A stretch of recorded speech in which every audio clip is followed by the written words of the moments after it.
mielofibrosis primaria, que es el resultado del aumento de las fibras reticulínicas dentro del nicho medular.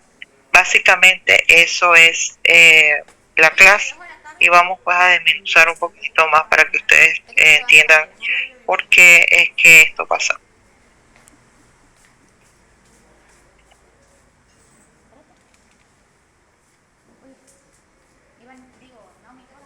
Ok, entonces tenemos estos trastornos que son un grupo de enfermedades, son fenotípicamente diversas, que son trastornos clonales como ya lo mencioné, y derivan del trastorno clonal de quién, de la célula madre, que se caracteriza por tener proliferación mieloide.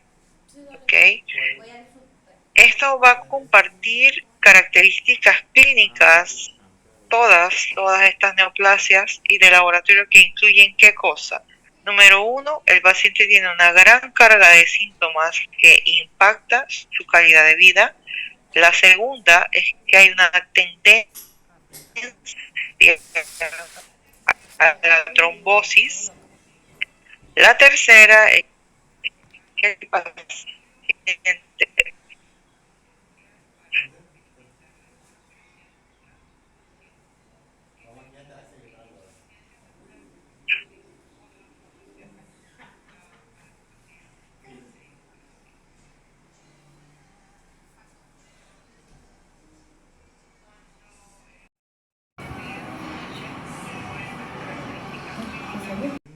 todo este espectro de enfermedades denominó estos trastornos mieloproliferativos, y aquí entonces encajetó la trombocitemia esencial, la policitemia vera y la mielofibrosis primaria.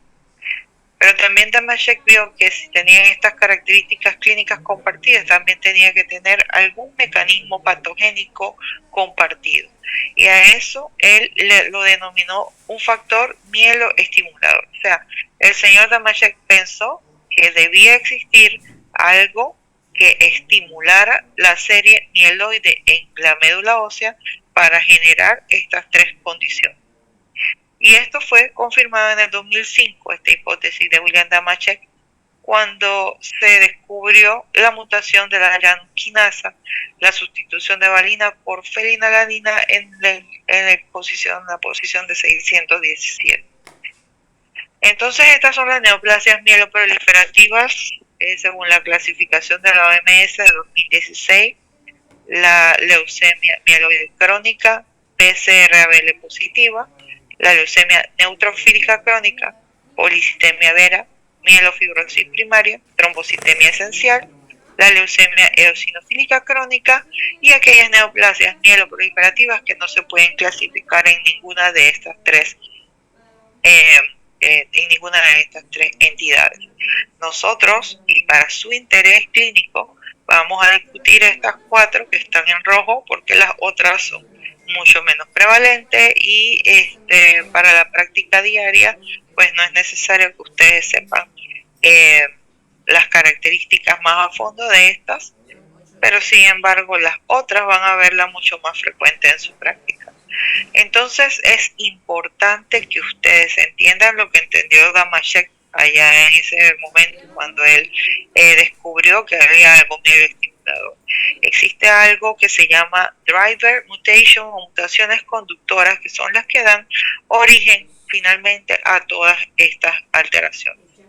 Y empezando, ustedes tienen que saber que existe una vía, que es la vía JAK-STAT. No sé si recuerdan que les comenté alguna vez que todas las células se comunican por ciertas citoquinas, y predominantemente por algo que está muy presente en todo el tránsito celular, que es el fósforo.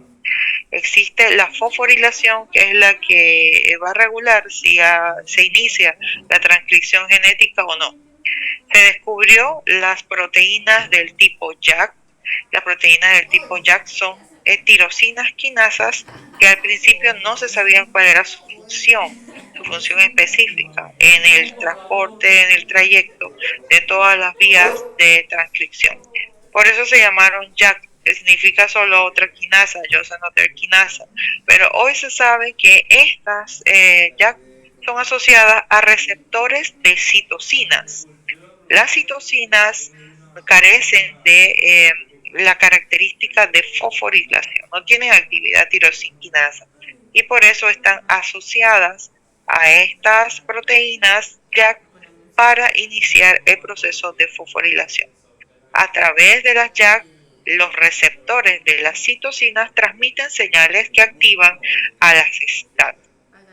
Las proteínas STAT entonces son proteínas que son intracelulares, que están en estado latente, son proteínas que no están activadas. Se activan una vez se recluten las JAK y una vez se fosforilan, estas proteínas STAT van a activarse y se traslocan al núcleo donde van a unirse al ADN para iniciar la transcripción genética. Todas las neoplasias mieloproliferativas derivan de la activación inadecuada de esta vía JAK-STAT, que va a conducir finalmente entonces el crecimiento, diferenciación y supervivencia de las células anormales. Aquí en este cuadro ustedes pueden ver todas las enzimas que están asociadas a la vía JAK-STAT. Tenemos citocinas de tipo 1 que no tienen actividad sinasa intrínseca, muchas interleucinas, muchos estimulantes de colonias granulocíticas mononucleares, muchos estimulantes de colonias de granulocitos solo, trombopoietina, eritropoietina. Es decir, todas estas citocinas necesitan que la vía JAK-STAT esté funcionando de manera adecuada para ejercer su función, porque su receptor no se fosforila intrínsecamente, solitariamente, sin la actividad de las JAK quinasas. Entonces, en este esquema lo que podemos ver aquí es cómo funciona la vía, ¿no? Tenemos este receptor de citocinas que puede ser un receptor de lo que quiera, digamos de eritropoietina, y a eso está asociado su proteína JAK con su residuo de tirosina disponible para la fosforilación. Una vez que viene la citocina, digamos que esto va a ser eritropoietina, se une al receptor de esta eritropoietina y recluta las JAK. Las JAK comienzan a reclutarse y a fosforilarse ellas mismas, y al fosforilarse ellas mismas reclutan proteínas STAT inactivas que están en el citosol. Una vez que se recluta la proteína STAT inactiva, esta proteína STAT queda activada y se trasloca al núcleo para iniciar secuencias de promotores e iniciar transcripción genética. ¿Esta diapositiva está entendible o hay que repasar alguna otra cosa? Todas las diapositivas tienen numeritos aquí al final. Si tienen alguna pregunta al final de la clase, lo hacen con el número de diapositiva. ¿Podemos seguir?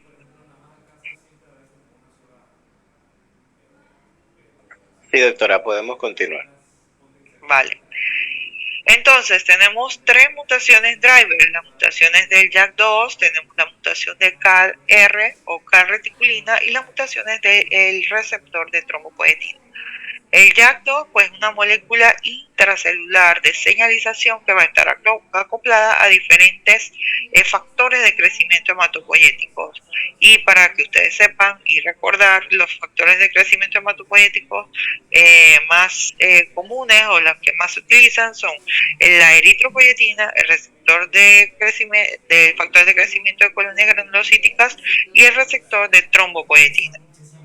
La eritropoietina para glóbulos rojos, factor de crecimiento granulocítico para los gránulos y el receptor de trombopoietina CMPL para las plaquetas. Entonces, la mutación esta da lugar a una sustitución de la valina por fenilalanina. ¿Ok? Es lo que primero pasa. ¿Y qué ocasiona eso? Que esta mutación puntual, si ven aquí, esta es la proteína, este es el JAK2, ¿sí? Tiene dos dominios, tiene un dominio 1 y un dominio 2. El dominio 1 es el dominio quinasa. El dominio quinasa es el que fosforila. El control inhibitorio de esa proteína es dominio pseudoquinasa, que es donde está la mutación V617F. Al tener esta mutación se pierde el control inhibitorio sobre la sinasa, quedando la proteína activada constitutivamente.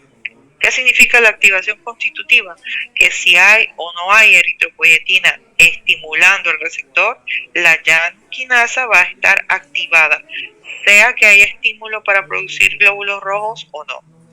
Se pierde entonces el control normal de la hematopoiesis de la línea eritroide y comienzan a aumentar estos progenitores que se diferencian o se comprometen hacia la línea eritroide.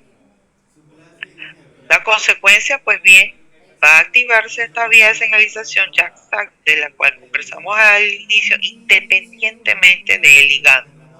Independiente del ligando. Puede ser el ligando eritropoyetina, puede ser el ligando trombopoyetina, cualquiera. Independientemente de ese ligando, tenemos la activación constitutiva, lo que da lugar a las alteraciones entonces que se provocan en las neoplasias mieloproliferativas.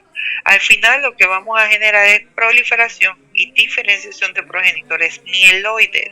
Si ven aquí la figurita, el wild type o la proteína sin la mutación se encuentra en ausencia de señal si no tiene su estimulante.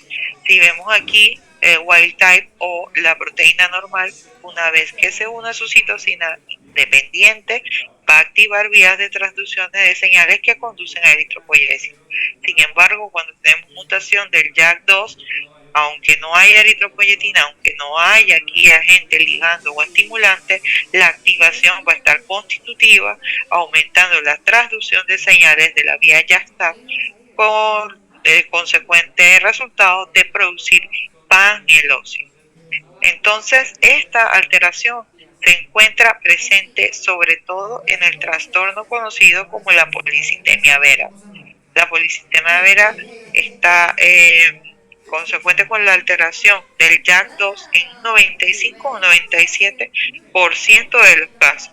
Pero también esta vía JAK2 estimula el receptor de progenitores para la diferenciación de las plaquetas. También se puede encontrar en 50 o 60% de los casos en la trombocitemia esencial y en la mielofibrosis primaria. Esta alteración V617F que ocurre en el exón 14 es la más predominante, es la más frecuente. Sin embargo, hay pacientes con policitemia vera y JAK2 negativo, sencillamente porque tienen otro tipo de mutación en otro exón conocido como el exón 12.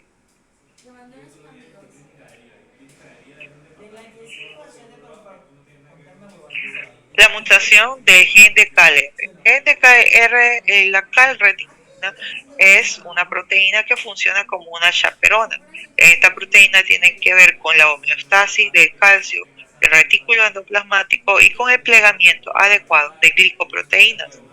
Tenemos mutaciones que se derivan de inserciones o de lecciones de este exón, el exón 9 del gen de K reticulina, que va a condicionar errores que ustedes ya conocen, errores en el marco del lector. ¿Y cómo se produce eso? Pues generando una secuencia de aminoácidos en el extremo C terminal de la proteína por dos tipos, ya sea por la eliminación completa de 52 pares de bases, que es lo que más frecuente ocurre, la alteración de tipo 1, o insertando 5 pares de bases al final del extremo C terminal de la proteína, que es la menos común. Esto va a generar una proliferación celular independiente de citoquinas, igualmente activando la vía JAK-STAT, y se encuentra el 25% de la trombocitosis esencial y el 30% de la mielofibrosis primaria. La alteración del receptor de trombopoietina MPL es el gen que codifica el receptor de trombopoietina y se ubica en el brazo corto del cromosoma 1. Esta mutación condiciona un cambio de serina por asparagina en la posición 505. También puede darse en la posición 515, pero no es la más común. El producto es la activación somática que va a ser igual, sin dependencia del ligando, es decir, trombopoietina no tiene que estar presente para mandar a sintetizar plaquetas, y por eso va a ser frecuente encontrar a los pacientes con trombocitosis esencial, que es aumento de plaquetas, o mielofibrosis primaria, que es el aumento de la fibrosis como consecuencia del aumento de la actividad inflamatoria del megacariocito. Ahora bien, una vez que ya ustedes saben cuáles son esas mutaciones de Iber, podemos entrar entonces a cada una de las alteraciones clínicas. La primera es la policitemia vera, que no es más que una neoplasia mieloide mieloproliferativa que resulta de la proliferación clonal de esta célula madre pluripotencial. Aquí que vamos a tener poliglobulia, aumento de los glóbulos rojos, y esto va a elevar hemoglobina y hematocrito. Es decir, vamos a tener una poliglobulia verdadera, un aumento de la masa eritrocitaria. La etiología es desconocida, pero se sabe que ciertas cosas como la radiación ionizante o la exposición de ciertos fármacos de quimioterapia pueden desencadenarla. Es una enfermedad de gente mayor, más de los 60 años, pero hay un pequeño porcentaje de pacientes más jóvenes que debutan con esta condición y la incidencia anual de unos 3 a 6 casos por 100.000 habitantes por año. Aquí la producción de glóbulos rojos es independiente del mecanismo fisiológico que regula la eritropoiesis. Ya sabemos que en situaciones de hipoxia, como las que se originan en las enfermedades cardiovasculares, el aumento del CO2, como el que se origina producto del tabaquismo crónico, en la sepsis, en la disminución de la masa eritrocitaria por sangrado, son estímulos fisiológicos que aumentan la producción de eritropoyetina y que conducen a la eritropoiesis. Pues en esta condición no existe ninguno de estos estímulos y aún así la producción de glóbulos rojos está aumentada. Esto es porque hay una ventaja proliferativa del clon patológico por la mutación V617F en el exón 14 del gen de JAK2. Esto no solo va a afectar a la línea eritroide, sino también a la línea mieloide y megacariocítica. Por lo tanto, vamos a tener un paciente que puede tener panmielosis, aumento de plaquetas también y aumento de glóbulos blancos. El comienzo de la enfermedad es muy insidioso y lento. Generalmente van a estar los síntomas van a estar asociados al aumento de la masa eritrocitaria, al volumen de la masa eritrocitaria contenido dentro de los vasos sanguíneos. El paciente va a tener síntomas de hiperviscosidad, hipertensión y anomalías vasculares. Generalmente llega un paciente rojo, completo orafacial, con electromelalgia, cefalea, mareo, visión borrosa, prurito sobre todo después de que entra al baño a bañarse. Y esto se debe a la liberación de histamina que se produce en esta condición clínica. El paciente puede tener hiperviscosidad e hipervolemia que va a ocasionar disnea de esfuerzo, ortopnea y fatiga. Entonces tenemos todo este montón de síntomas que cursa con la policitemia vera. Vean aquí, hay síntomas que son inespecíficos, el prurito, como ya les dije, aumenta tras el baño al agua caliente, que es muy subjetivo de policitemia vera por la liberación de histaminas, síntomas constitucionales, diaporesis, pérdida de peso, síntomas neurológicos que se derivan de esa hiperviscosidad, ¿sí? Cefaleas, vértigo, infartos, hemorragias cerebrales y eventos trombóticos, arteriales, venosos, que es la principal causa de muerte de estos pacientes. Existe también la posibilidad de tener trastornos hemorrágicos del tipo epistaxis y gingivorragias, y a veces el uso de antiagregantes plaquetarios que se utiliza para tratar a estos pacientes condicionan a hemorragias gastrointestinales fatales. La insuficiencia vascular periférica se encuentra en un grado variable, pero es frecuente encontrar al paciente con dolor y enrojecimiento de las extremidades, condición que se conoce como eritromelalgia. A la exploración física podemos obtener eritrosis o la plétora, enrojecimiento facial, enrojecimiento de la conjuntiva, espato, esplenomegalia, y algo característico es la dilatación de los vasos del labio. Pues el hombre se ve rojo, constitucionalmente activado por el aumento de la masa eritrocitaria. Entonces, en el hemograma que vamos a encontrar, pues aumento de la masa eritrocitaria, aumento de la hemoglobina, aumento de hematocrito. Generalmente si vemos un frotis de sangre periférica vamos a ver nomocromía, tamaños normales. Puede haber déficit de hierro, ¿sí? Por dos cosas principales puede haber ferritina disminuida en esta condición.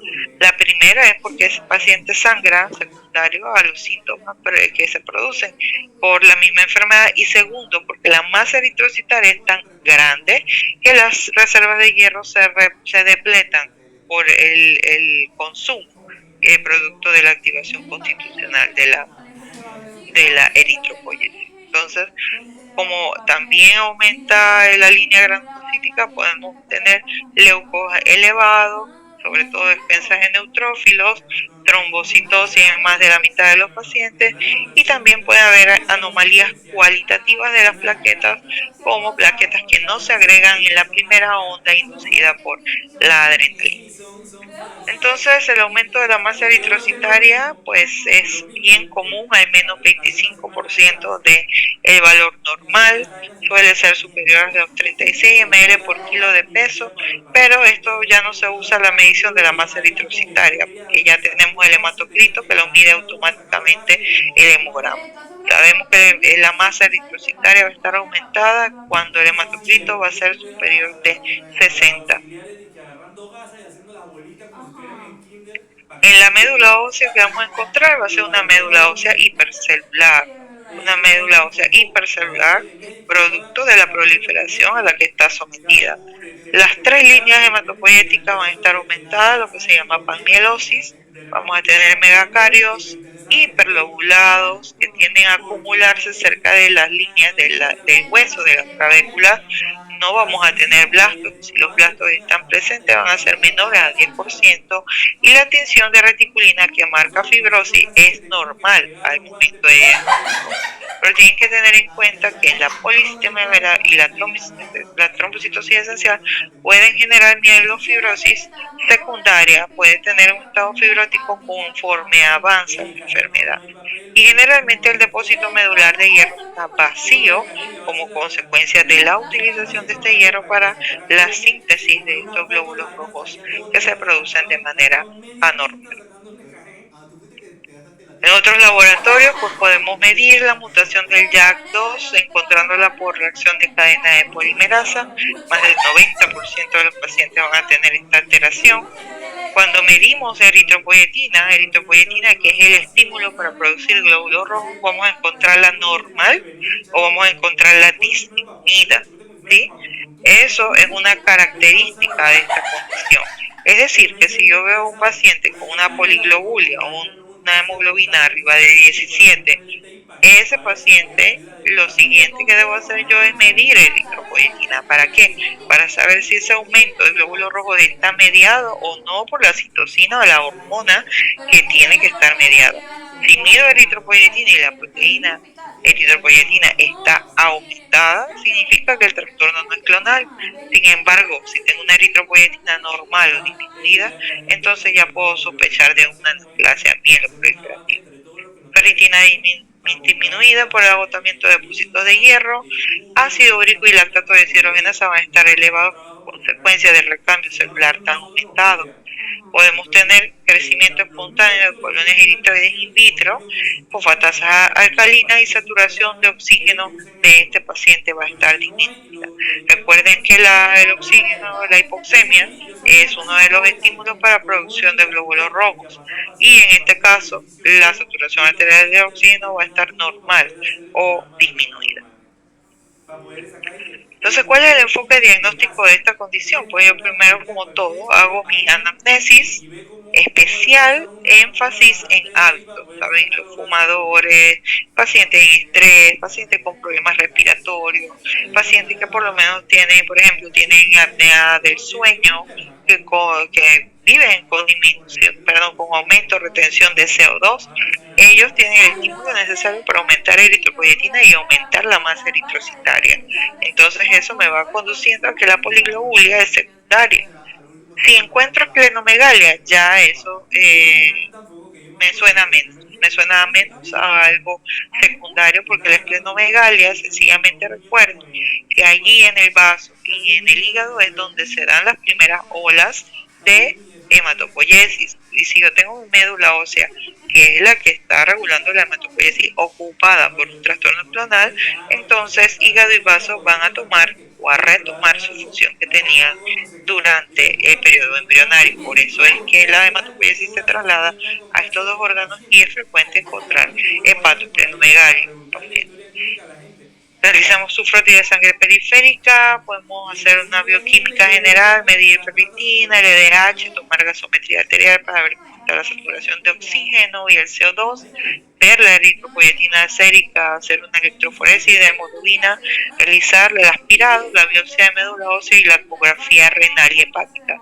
La ecografía renal porque ya sabemos que existen ciertos tumores, meduloblastomas y cosas que pasan en el riñón que aumentan la producción de eritropoyetina y que conducen a poliglobulia secundaria.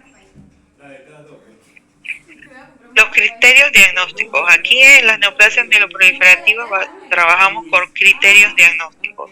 Tenemos criterios diagnósticos para unificar lo que para ti y para mí significa policitemia vera. Entonces tenemos criterios diagnósticos mayores y criterios diagnósticos menores, ¿sí? Los criterios mayores tienen que ver con la hemoglobina, el valor de hemoglobina y hematocrito. Para los hombres arriba de 16.5, para las mujeres arriba de 16 ya es un criterio mayor. También para los hombres 49% de hematocrito y 48% en las mujeres conlleva un aumento del 25% de volumen eritrocitario. Lo segundo es hacer la médula ósea y ver proliferación trilineal con megacarios maduros pleomórficos, es decir, de diferente tamaño. Y lo tercero es demostrar por PCR la presencia de la mutación constitutiva, la mutación conductora de la condición clínica. También tenemos el criterio menor, que son los niveles de eritropoyetina inferiores al rango de la normalidad. El diagnóstico se va a establecer por la presencia de 3 criterios mayores o de los 2 primeros mayores con el menor.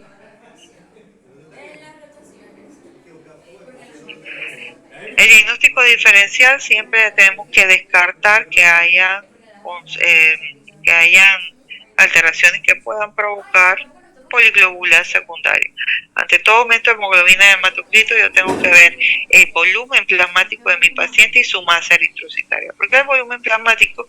Porque en situaciones de contracción de volumen plasmático yo puedo tener una poliglobulia secundaria, como son los casos de deshidratación grandes, deshidratación por estrés, polisistemia por estrés.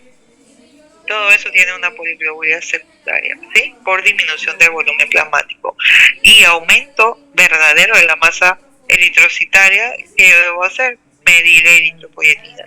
Si yo tengo una eritropoyetina elevada, entonces tengo que fijarme si tengo algo de hipoxia tisular o secreción inadecuada de eritropoyetina, que ocurre en las neoplasias, hepatoma, hemangioma, hipernefroma o en la poliquistosis renal. Por eso es que tengo que hacer un ultrasonido renal, porque me condicionan secreción inadecuada que llevan a poliglobulia secundaria. Si por el contrario yo me decanto por la hipoxia tisular, entonces yo mido a ver si mi paciente tiene disminución de la saturación de oxígeno en la sangre, que puede encontrarlo en enfermedades pulmonares y cardiovasculares, también en pacientes que viven a grandes alturas, ¿sí? O aumento en la afinidad de oxígeno en la sangre en las hemoglobinopatías estructurales. Así que ustedes, si tienen un paciente que viene de Colombia, de Bogotá, donde hay una altura, Machu Picchu, por allá, esos pacientes tienen poliglobulia y pueden tener 17.5 de hemoglobina tranquilamente, mediado por eritropoyetina aumentada, porque sencillamente tienen disminución de oxígeno en la sangre, consecuencia de la altitud.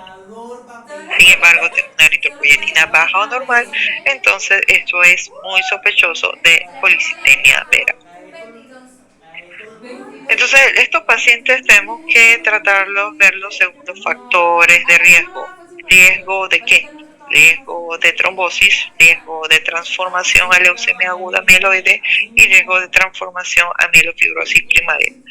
Se dice que un paciente de bajo riesgo si tiene menos de 60 años y nunca ha tenido una historia de trombosis. Y un paciente de alto riesgo si tiene más de 60 años y tiene historia de trombosis. Sencillo esta clasificación de riesgo. Entonces el tratamiento siempre se adapta al riesgo. La meta del paciente es disminuir sus síntomas, que no esté tan fatigado, tanta disnea, tan rojo, con eritromelalgia, disminuir el riesgo de trombosis y prevenir o retrasar la transformación a cosas más graves. Sobre todo manejar los factores de riesgo cardiovasculares, porque todas estas neoplasias, como ustedes vieron al principio, yo les encontré una figura que tenía todas aquellas vías, todas aquellas citocinas que estimulan la vía JAK-STAT. De esas citocinas hay citocinas inflamatorias. De esas citocinas inflamatorias, casi todas, producen enfermedad cardiovascular. Por eso es que en las enfermedades mieloproliferativas el paciente tiene riesgo cardiovascular aumentado y debe tratarse como tal, disminuyendo los factores de riesgo. Por ejemplo, la dislipidemia, la hipertensión arterial y todas esas cositas que ustedes ya saben. Todos los pacientes les pongo bajas dosis de aspirina, que se ha demostrado que cambia el aspecto y la sobrevida de este paciente a largo plazo, precisamente por disminuir los factores de riesgo cardiovasculares. Y la otra cosa que tengo que hacer es utilizar la flebotomía para disminuir el hematocrito por la meta que es abajo del 45%. O utilizar algo que se llama citorreducción, que es la capacidad de disminuir el número de leucocitos presentes, que esto lo debo hacer evaluando síntomas y el riesgo.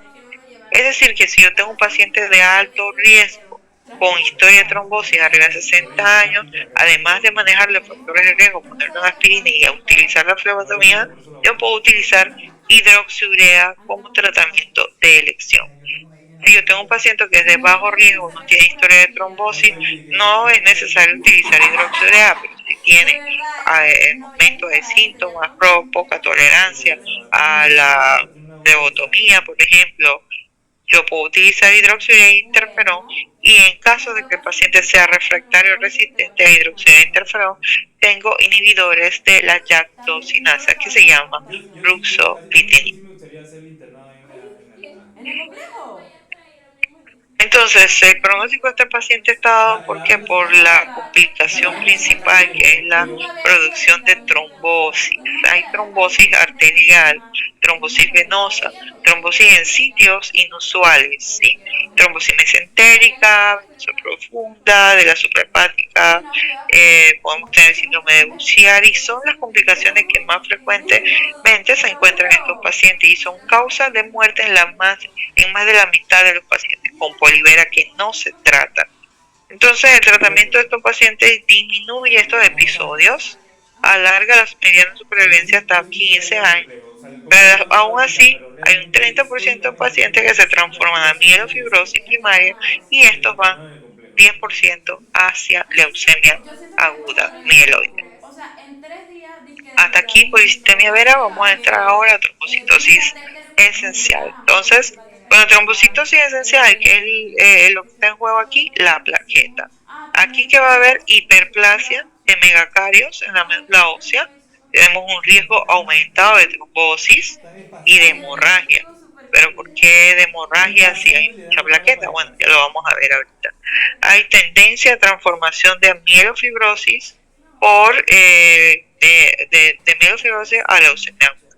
Entonces la incidencia es bien bajita, predomina el sexo femenino y un 15% en total de los pacientes tienen menos de 40 años, lo que es un cambio en el paradigma de las neoplasias mieloproliferativas, que son más bien enfermedades de gente mayor. Pero la trombocitosis esencial sí se puede encontrar en pacientes de menores de 40 años. Entonces, casi la mitad de estos pacientes tienen mutación también del JAK2, pero un 15 a 25% tienen mutaciones relacionadas con el gen de la calreticulina y un porcentaje más pequeñito de mutaciones en el receptor del gen de la trombopoietina. El resto de los pacientes que no tienen ninguna de estas se considera triple negativo y exhiben peor pronóstico que los pacientes que presentan alguna de estas mutaciones. ¿Por qué es de peor pronóstico? Porque sencillamente yo tengo con que tratar JAK2 y tengo medicamentos para tratar JAK2, que es ruxolitinib, CalR, que es ruxolitinib, pero en el triple negativo no tengo que darle a esos pacientes que cambie el destino final de la enfermedad. Entonces, también hay mutaciones atípicas o variantes de estas alteraciones genéticas en MPL y JAK2 que hacen resistente al paciente a las terapias que se utilizan frecuentemente. Casi todos los pacientes son asintomáticos. Recordar que el paciente no les va a llegar diciendo que tiene reciente con plaquetas altas, ¿no? 40, la mitad de estos pacientes son asintomáticos y generalmente ustedes lo pescan en un examen de rutina. Van a encontrar trombocitosis, que es la primera manifestación de la enfermedad. Un porcentaje bien bajito va a tener esplenomegalia palpable. Si encuentran esplenomegalia y sospechan de trombocitosis esencial, generalmente el diagnóstico no es ese. La esplenomegalia palpable es mucho más frecuente en la policitemia vera y en la mielofibrosis primaria, no tanto así en la trombocitemia esencial, pero sí hay un 10% de los pacientes que lo tienen. Del 7 al 30% de los pacientes tienen complicaciones de trombosis en el diagnóstico y el 30% evoluciona a trombosis durante el seguimiento clínico. Y tenemos manifestaciones hemorrágicas que, si bien puede ser infrecuente, se pueden relacionar a la administración de antiagregantes plaquetarios o con trombocitosis extrema. Es importante que entiendan que la trombocitosis extrema, aunque ustedes piensen que haya más plaquetas, no significa que mejore la hemostasia primaria. Estas plaquetas salen a la circulación como plaquetas que tienen poca calidad. Son plaquetas de menos calidad. Entonces, si tienen menos calidad, estas plaquetas no sirven para formar el tapón hemostático primario, y lo otro es que se agota constitutivamente la disponibilidad del factor de von Willebrand que está en los grandos alfa de la plaqueta. Entonces, el paciente con trombocitosis esencial, y es importante que lo recuerden para el examen, el paciente con trombocitosis esencial tiene algo que se llama enfermedad de von Willebrand adquirida porque se desgasta el factor de von Willebrand producto de su utilización para sintetizar esas plaquetas. Entonces la plaqueta sale a la periferia, uno, sin factor de von Willebrand, dos, y sale de una manera cualitativamente deficiente. Por lo tanto, esas plaquetas no son capaces de mantener el tapón hemostático primario. En los laboratorios vamos a encontrar trombocitosis arriba de 450.000. Hay pacientes que llegan con 9 millones de plaquetas, asintomáticos o muy sangrones también.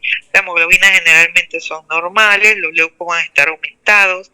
La ferritina aquí, si no cambia, hay un depósito adecuado, la LDH se aumenta por el recambio celular aumentado, y la agregación plaquetaria, aunque puede estar interferida, no es predictiva del sangrado. En la médula ósea encontraremos megacariocitos grandes con núcleos hiperlobulados que se disponen a punto, y no va a haber fibrosis dentro de la médula ósea.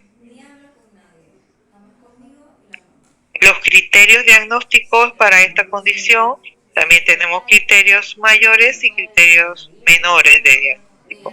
Los mayores va a ser la trombocitosis persistente por más de 3 meses, 450.000. La biopsia medular, vamos a tener estos megacariocitos pleomórficos hiperlobulados, incremento de la granulopoiesis y la eritropoiesis sin fibrosis o con un mínimo incremento de la fibrosis. Podemos tener la exclusión de otras neoplasias mieloproliferativas, y se demuestra la mutación del JAK2 o CalR o MPL por reacción de cadena polimerasa. Entonces, el criterio menor va a ser la presencia de un marcador clonal o ausencia de trombosis reactiva o secundaria. Este diagnóstico se va a hacer finalmente cuando cumplo con 4 criterios mayores o los 3 primeros criterios mayores más el criterio menor. Recordar las causas de trombocitosis. Hay causas de trombocitosis reactiva, ¿sí?, del déficit crónico de hierro. Un paciente te llega con una trombocitosis de 1 millón, pero tiene 8 de hemoglobina. Primero hay que corregir la anemia para ver si esa plaqueta se mantiene aumentada, ¿sí? El déficit crónico de hierro conlleva trombocitosis. Si te quito el vaso, también hay aumento de plaquetas. La inflamación crónica, por ejemplo, los lupus, la colagenosis, la colitis, todas producen trombocitosis, no al grado del millón, pero sí podemos tener 550.000. Las infecciones crónicas, por ejemplo, la tuberculosis, y las hemorragias activas y secundarias a cirugías. El tratamiento pues tiene objetivos, y los objetivos básicamente son prevenir la aparición o la recurrencia de complicaciones trombóticas y hemorrágicas. Aquí tenemos que prestar atención a ambas complicaciones. Tenemos que controlar los síntomas que se asocian a la enfermedad y disminuir el riesgo de transformación a fibrosis secundaria y a leucemia aguda. Un reto también es el adecuado manejo de situaciones de riesgo como la cirugía en el embarazo. Esos pacientes a tener el millón, la cirugía va a sangrar. Hay que hacer una preparación que no depende de ponerle plaquetas al paciente, sino que hay que hacer un control más firme de los objetivos de tratamiento y de las metas de tratamiento. El embarazo también supone un reto terapéutico. Entonces, ¿qué tenemos aquí? Tenemos las metas para manejar los síntomas, disminuir las trombosis, disminuir la transformación, como siempre, manejar los factores de riesgo cardiovascular que son inherentes a todas las neoplasias mieloproliferativas, utilizando las dosis bajas de aspirinas, ¿sí? Utilizando dosis bajas de aspirina. Algo bien importante aquí que puedo subrayar del uso de aspirina a estas dosis bajas. Existen estudios donde nos mandan a doblar la dosis de aspirina. ¿Por qué? Porque sencillamente esas dosis bajas no alcanzan para cubrir completamente o inhibir la agregación plaquetaria de la cantidad de plaquetas que se encuentran circulantes. Entonces, ya esta cantidad de bajas dosis pues está cayendo en desuso y están recomendando aumentar la dosis de aspirina de 100 miligramos a 200 miligramos en los casos de trombocitosis de más de 1 millón. También es frecuente utilizar la citorreducción. La citorreducción, recordar que es un hidroxiurea que modula entonces la producción de plaquetas y de glóbulos blancos. Aquí yo voy a utilizar para aquellos pacientes con alto riesgo, ¿sí? Con el que tienen JAK2 mutado, edad arriba de 60 años y trombosis, hidroxiurea interferón o anagrelide. En los pacientes con bajo riesgo, entonces solamente utilizo aspirina, los monitorizo, manejo sus factores de riesgo vasculares, a menos que sus síntomas empeoren y tengan datos evidentes de progresión. Si hay intolerancia o resistencia, también puedo utilizar busulfán o interferón en estos casos. El pronóstico de estos pacientes, pues hay un 5 a 10% que de sí o sí van a progresar a mielofibrosis secundaria, ¿sí? A 10 años de diagnóstico. Y la trombosis de estos pacientes son la causa potencial de mortalidad que se relacionan con la enfermedad. De un 2 al 5% de los pacientes van a presentar transformación a leucemia aguda en unos 10 o 15 años después del diagnóstico. Con respecto a la mielofibrosis primaria, pues tenemos que es una neoplasia mieloproliferativa crónica. ¿Y qué caracteriza esta condición? Fibrosis. Los anteriores eran aumento de plaquetas, aumento de glóbulos rojos o en la leucemia mieloide crónica, aumento de neutrófilos. Aquí lo que vamos a tener es fibrosis. Fibrosis es igual a inflamación sostenida. Como hay fibrosis, vamos a tener hematopoiesis extramedular con metaplasia mieloide. Esta hematopoiesis extramedular se va a dar principalmente a nivel de vaso y el hígado, con presencia de osteoesclerosis dentro de la médula ósea. Esta fibrosis es un fenómeno que es secundario a la reacción de las células del ambiente hematopoyético con el microambiente medular. ¿Por qué? Porque hay inflamación, hay liberación de citocinas por parte de las células neoplásicas que conducen a tres cosas: fibrosis médula ósea, angiogénesis, hematopoiesis extramedular, y osteogénesis con la presencia de osteoesclerosis. Entonces la patogénesis es bien sencillita. Yo tengo aquí la proliferación clonal de una célula madre multipotencial, ¿sí?, que aumenta los progenitores clonales circulantes. Estos progenitores clonales circulantes colonizan el vaso y el hígado. Los colonizan y comienzan a producir progenitores mieloides clonales, que es lo que se llama metaplasia mieloide. Por otro lado, va a haber aumento de megacariocitos patológicos. Aquí la célula es la megacariocito. El megacariocito es una célula inflamatoria. Recuérdense que la plaqueta es una reactante de fase aguda de aumento y inflamación. Asimismo, dentro de la médula ósea, el megacario patológico conduce a la disminución disminución de la producción de progenitores hematopoyéticos normales con la liberación local de estos factores de crecimiento. Factor de crecimiento derivado de plaquetas, ¿sí? Factor de crecimiento diferenciador beta, factor de crecimiento vascular endotelial. El factor de crecimiento vascular endotelial condiciona angiogénesis. El factor de crecimiento derivado de plaquetas y el factor de crecimiento diferenciador beta estimula fibroblastos de la médula ósea y a osteoblastos. Los fibroblastos aumentan la proliferación celular y la secreción de colágeno, y estas tres cosas dan lugar a fibrosis de la médula. Como hay fibrosis, pues se llena de fibra reticulínica la médula ósea y no es capaz de producir elementos formes finales, lo que es el aborto intramedular. Es decir, la médula ósea toda se reemplaza por componentes fibróticos y se traslada todo al alma del hígado.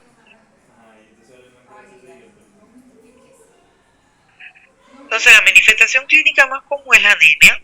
50% de los pacientes llegan anémicos, o el 60% la desarrollan después de yo hacer el diagnóstico. Aquí el hallmark es los síntomas constitucionales. El paciente llega así con la pérdida de peso, sudor de noche, sensación de llenura temprana secundaria, el aumento de volumen del vaso y el hígado, ¿sí?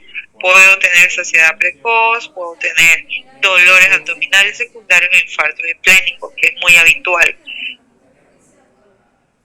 En el frotis de sangre periférica va a haber una cosa hermosa que tiene esta condición clínica, que si usted tiene un paciente con hepatopleuromegalia y ven esto en el frotis de sangre periférica, ya no hay que hacer médula ósea porque el diagnóstico es menos simplemente.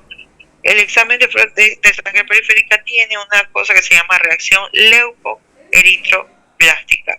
¿Y eso qué es? Vamos a tener eritroblastos, que ustedes saben de su clase de laboratorio común luz, eritroblastos, células inmaduras, eritroides y abundantes hematíes en cotas o dacliocitos.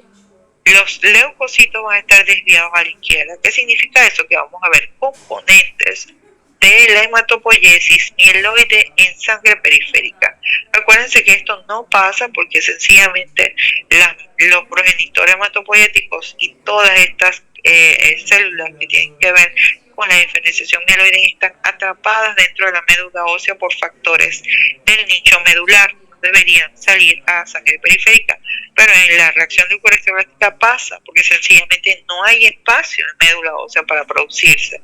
Todo está fibrótico, se extienden estas uniones que mantienen a estos mielocitos, metamelocitos y callados dentro de la médula ósea y lo podemos ver en sangre periférica.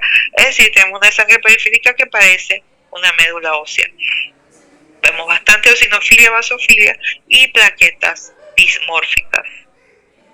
Yo tengo que hacer una biopsia de médula ósea solamente para documentar la proliferación de fibroblastos y el aumento difuso de las fibras de reticulina. Esa tinción de plata que tiñe las fibras de reticulina es característico, es un criterio mayor para la neofilosis primaria, ¿no?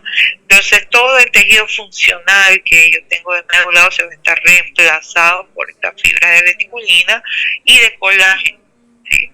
Vamos a ver megacariocitos displásicos que siempre son evidentes y recordar que la tinción de plata es la que es específica para estas fibras de reticulina. Entonces el diagnóstico, como ya les dije, tener una esplenomegalia gigante, una reacción leucoeritroblástica con hematíes en dacliocitos y en la médula ósea una fibrosis medular, eso es el diagnóstico de la mielofibrosis primaria, ¿sí? Eso no hay pierde allí. Y hay que hacer el diagnóstico diferencial con las otras neoplasias mieloproliferativas crónicas y con otros procesos que cursen con fibrosis medular reactiva. Estos son los criterios diagnósticos para esta condición clínica y recordar que el diagnóstico requiere 3 criterios mayores y al menos un criterio menor. Con esto yo hago también la escala pronóstica. En la escala pronóstica tenemos varias. Tenemos el IPSS, tenemos IPSS, tenemos TIPS y tenemos el TIP Plus, ¿sí? Aquí lo que vamos a tener es ciertos parámetros de riesgo, la edad, los síntomas constitucionales, descenso de hemoglobina, conteo de leucos, presencia de blastos, y a todo esto le damos una puntuación que me va a ubicar el paciente en uno de estos grupos de riesgo. que se traducen a qué? A la supervivencia media del paciente. Un paciente, vean que un paciente de bajo riesgo puede vivir unos 11 años en IPSS-1 y en el DIPLO puede vivir unos 15.4 años, pero aquellos pacientes de muy alto riesgo apenas viven entre 1 y 2 meses, casi 3 meses, y tienen todas las características de riesgo elevado. Entonces, el tratamiento de las metas son manejar también los síntomas, evitar la transformación y viendo el riesgo, así yo mismo voy a tratar a mi paciente. Si es un paciente de bajo riesgo que es asintomático, la primera línea es observarlo o meterlo a un ensayo clínico diseñado para incidentes. ¿Sí? Si es un paciente de riesgo intermedio, ¿sí? o de alto riesgo de mielofibrosis, yo tengo que evaluar a este paciente si es candidato a trasplante, que es lo que finalmente va a cambiar el curso de la enfermedad. Tengo que ver si el trasplante es urgente y si es urgente proceder inmediatamente al trasplante sin dar ningún tratamiento previo. Si el trasplante se retrasa o no tengo candidato, el paciente no es candidato, no tiene donante, yo que priorizo los síntomas. Aquí está la condición clínica donde yo priorizo síntomas y el tratamiento está dirigido a los síntomas. ¿Qué síntomas? Los constitucionales, la anemia, los síntomas derivados del aumento del hígado y del vaso. Y para eso yo tengo algo que se llama ruxolitinib.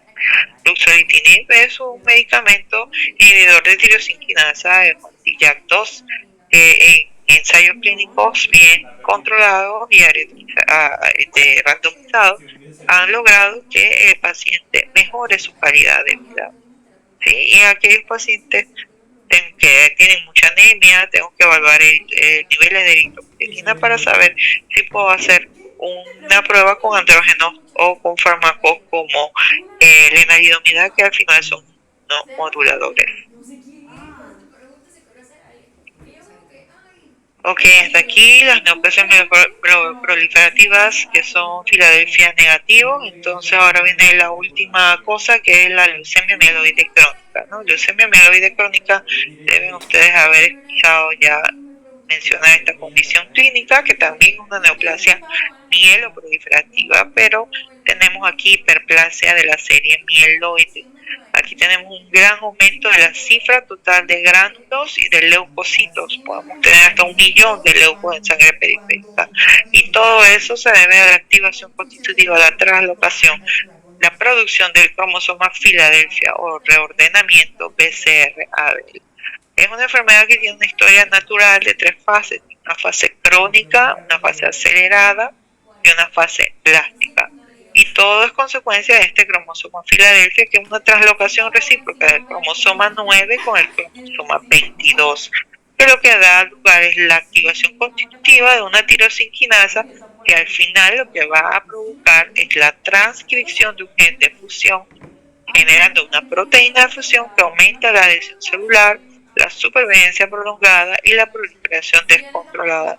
Aquí esto es el 15% de todas las leucemias humanas son asociadas a la leucemia mieloide crónica, predomina en los varones y en la quinta y sexta década de vida. Entonces aquí tenemos cromosoma de Filadelfia, en algún momento se lo mencioné, el sitio de ruptura no es igual en todas las veces, ¿no? La translocación, digamos, este brazo largo del cromosoma 9 por el brazo corto del cromosoma 22 puede tener diferentes puntos de ruptura.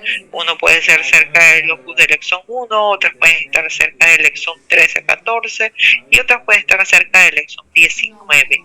Esto que da lugar a diferentes tamaños de reordenamiento de la proteína de fusión BCR-ABL. Tenemos esta proteína que es el transcripto de 1 a 2, que es un transcripto de unas 190 kilobases, que es un producto bien corto que se ve en las leucemias linfoblásticas o mieloides agudas, Filadelfia positivo.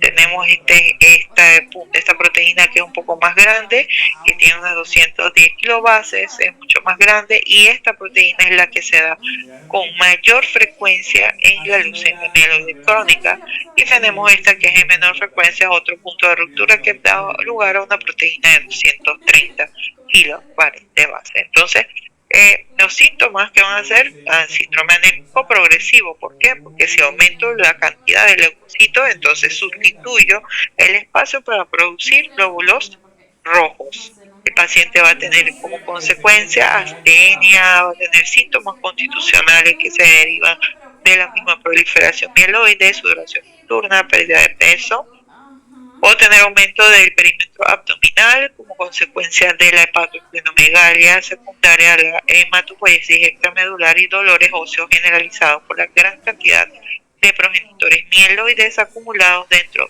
de la médula ósea, de los huesos largos. Entonces, en la fase crónica yo tengo diferentes manifestaciones dependiendo de la fase. En la fase crónica yo voy a encontrar fatiga, pérdida de peso, diaforesis nocturna, palpitaciones, sangrados, priapismo. Y en la médula ósea, en la sangre periférica, no encuentro blastos, pero sí trombocitosis, vasofilia. Voy a tener aumentado los leucocitos a expensa de granulocitos, alta cantidad de cirenasa láctica e hiperuricemia como consecuencia del recambio celular aumentado. En los casos de la fase acelerada, entonces ya el paciente llega con fiebre, dolor de los huesos, pérdida de peso progresiva y aumento brusco del tamaño del vaso. Aquí el aumento de los glóbulos rojos, de los glóbulos blancos va a ser, no va a responder a la terapia que generalmente se utiliza, y tengo vasofilia difusa en sangre periférica. La trombocitopenia va a ser persistente, o voy a tener trombocitosis que no responde a la terapia, y un porcentaje de blastos en sangre periférica de un 10 a 19% con alteraciones citogenéticas adicionales. Eso significa que además de la translocación 922 puedo tener otras trisomías, otras ganancias y pérdidas que me dan indicios de una alteración y progresión clonal. Finalmente, en la fase blástica, el paciente llega con sangrado, dolor óseo, infecciones, esplenomegalia masiva y la presencia de más del 20% de blastos en sangre periférica, con proliferación blástica en extramedular. Aquí es importante hacer un diagnóstico con examen físico, historia clínica, ver el frotis de sangre periférica, el hemograma de la química sanguínea y hacer un estudio de médula ósea.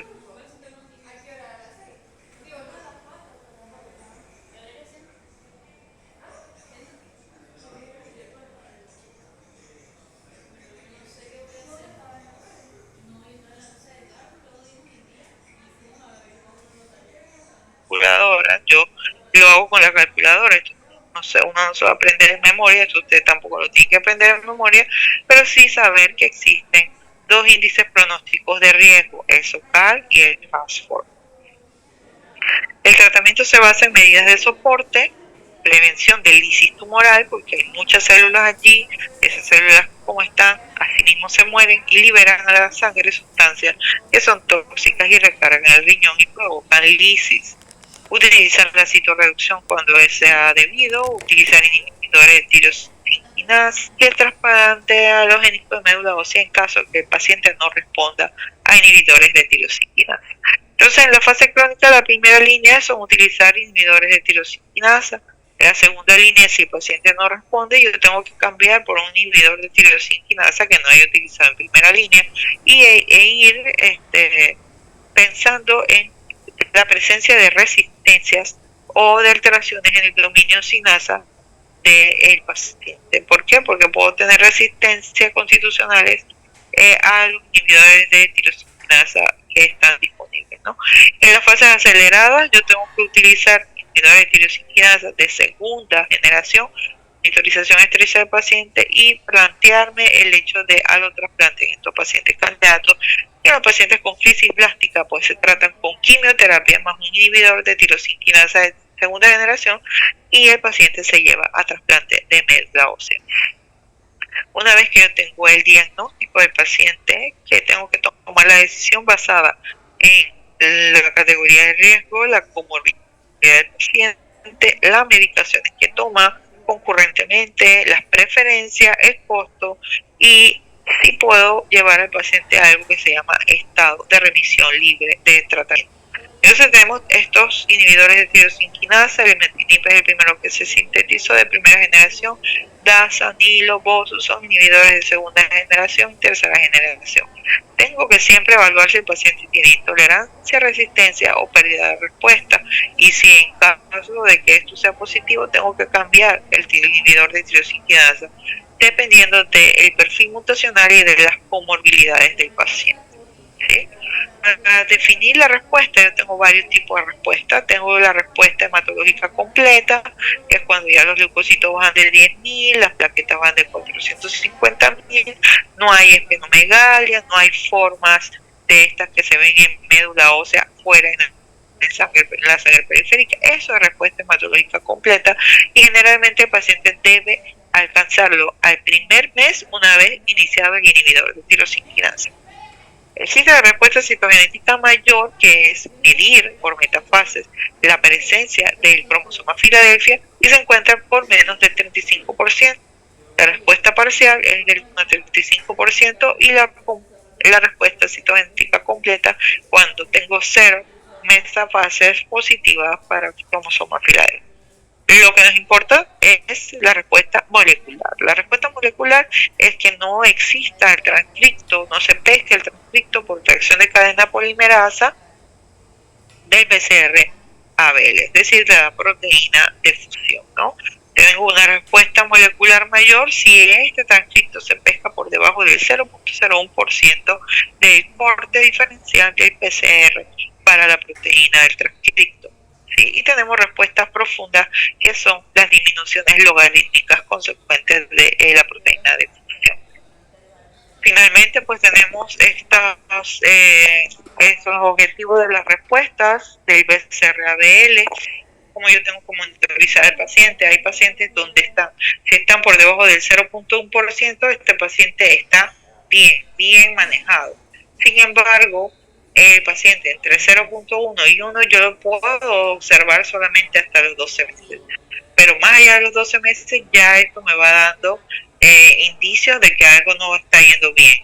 Si el paciente tiene más de 10% a los 3 meses o más de 10% a los 6 meses, tengo que evaluar al paciente por si está tomando la medicación o si tiene una alteración de mutación que lo haga resistente, para alternarlo a otro inhibidor de tirosinquinasa y evaluar si va a trasplante de médula ósea. El pronóstico, pues antes de que se usaran estos inhibidores, incluso con el tratamiento mejor que había en esta época, del 5 al 10% de los pacientes se morían 2 años después del diagnóstico, y después de ahí se moría el 10%, el 15% cada año. La mediana de supervivencia era de 4 a 7 años y la mayoría de las muertes eran por progresión a fase blástica o acelerada. Ahora, con el uso de tirosinquinasa, esto pues se ha evaluado, se ha igualado la supervivencia de estos pacientes con la población general, y con su uso la supervivencia de más del 90% a los 5 años después del diagnóstico. Hay que recordar también que la mediana de supervivencia después de una crisis blástica disminuye de 3 a 6 meses y es más prolongada si el paciente entra en remisión durante la fase crónica.